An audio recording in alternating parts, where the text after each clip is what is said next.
ഒന്നാഞ്ഞു പിടിച്ചാൽ, ഒന്നിച്ചൊറ്റക്കെട്ടായി നിന്നാൽ, പാണക്കാട് കുടുംബത്തിന്റെയും സയ്യിദുലമയുടെയും ഷെയ്ഖുൽ ജാമിയുടെയും നേതൃത്വത്തിൽ ഒരുമിച്ച് സുന്നി പ്രസ്ഥാനം നിന്നാൽ, ഭിന്നതയുടെ ലാഞ്ചനയില്ലാതെ, പരസ്പരമുള്ള വിഴുപ്പലക്കലുകളില്ലാതെ, സോഷ്യൽ മീഡിയയിലെ ആവശ്യമില്ലാത്ത കുപ്രചരണങ്ങളില്ലാതെ, ഒരുമിച്ചൊറ്റക്കെട്ടായി ജാമിയ നൽകുന്ന സന്ദേശത്തോടൊപ്പം നിന്നുകൊണ്ട് നമ്മൾ പ്രവർത്തിച്ചാൽ മതനിരാസവാദി മാത്രമല്ല, ഫാസിസ്റ്റ് മാത്രമല്ല, കമ്മ്യൂണിസ്റ്റ് മാത്രമല്ല, വിധികത്തുകാരന്റെയും വിഘടിതന്റെയും ചീട്ടുകൊട്ടാരങ്ങളെ തകർത്തെറിയാൻ നമുക്ക് സാധ്യമാകുമെന്ന ബോധം നമുക്കുണ്ടാവണ്ടേ. അതുകൊണ്ട് സംഘടിക്കുക. ഭിന്നിക്കാനല്ല നമ്മുടെ സമയം ഉണ്ടാകേണ്ടത്. സമുദായത്തിന്റെ ഐക്യം, മുസ്ലിം ഉമ്മത്തിന്റെ ഒറ്റക്കെട്ടായ പ്രയാണമാണ് ആവശ്യം. ബഹുമാനപ്പെട്ട കൊയ്യോടുത്താത് ജിബ്രീതങ്ങള്, അതേപോലെ ഉമർവൈജി, ഡോക്ടർ വഹാബുദ്ദീൻ നദ്വി, അതേപോലെ മറ്റുള്ള പണ്ഡിതന്മാർ സമസ്തന്റെ പണം ഉപയോഗിച്ചിട്ട് യാത്ര നടത്തിയിട്ട് ഞാൻ പറയുന്ന കാര്യം സത്യാണെന്ന് രേഖപ്പെടുത്തി വെച്ചിട്ടുണ്ട്. എന്നാ നടപടി എടുക്കാത്തത്? ആരെ ഇവര് ഭയപ്പെടുന്നത്? ആരെ ഭയപ്പെടുന്നത്? ഈ സമസ്തയാണോ ഔലിയാക്കന്മാർ നിയന്ത്രിക്കുന്നത് നിങ്ങൾ പറയുന്നത്? ആണെങ്കിലാണെന്ന് പറയും. എന്റെ പേരില് നടപടിയെടുക്കും. ഞാൻ പറയുന്ന വിഷയങ്ങൾ വാസ്തവ വിരുദ്ധാണെന്ന് പറഞ്ഞിട്ട് 2 വർഷം മുന്നേ ഒരു ലെറ്റർ പുറത്തു കിട്ടി. ഉമർ വൈസിത്താദിന്റെ ഒരു കളിയിലാണ് വന്ന്.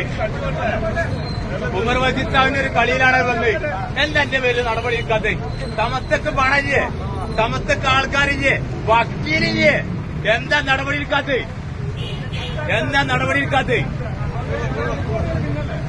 അവിടെ കുട്ടികളെ വളരെയധികം ദുരുപയോഗം ചെയ്തതിന്റെ ഒരു പരാതി സമസ്തന്റെ ഓഫീസിൽ കിടക്കുന്നുണ്ട്.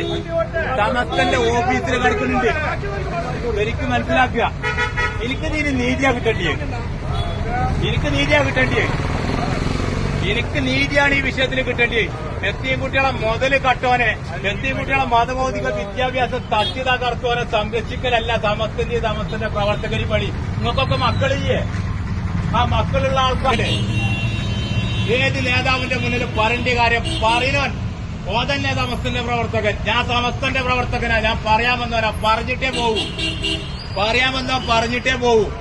അത് യവൻ വന്നാലും ശരി, മരണം വരെ ഈ വിഷയത്തിൽ പ്രതികരിക്കും. മരണം വരെ.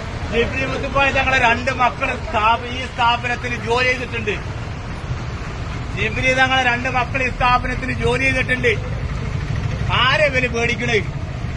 അതുകൊണ്ട് ഞാൻ നല്ല നിലക്ക് ഇവിടെ മുണ്ടാതെ നിൽക്കാൻ പറഞ്ഞ ഇന്റെ ഈ ഫ്ലക്സ് വെച്ച് കീറാന്നുണ്ടെങ്കിൽ അവിടെ സമസ്തന്റെ ആദർശം സ്വന്തം ചിന്തിച്ചാൽ മതി. ഞാൻ ഇവിടെ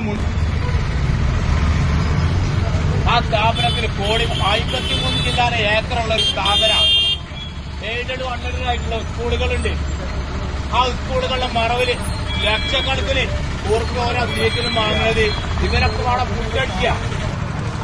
ഇതാണ് അവസ്ഥ. ഇത് പറയാനാ ഞാൻ വന്നത്. പരാതി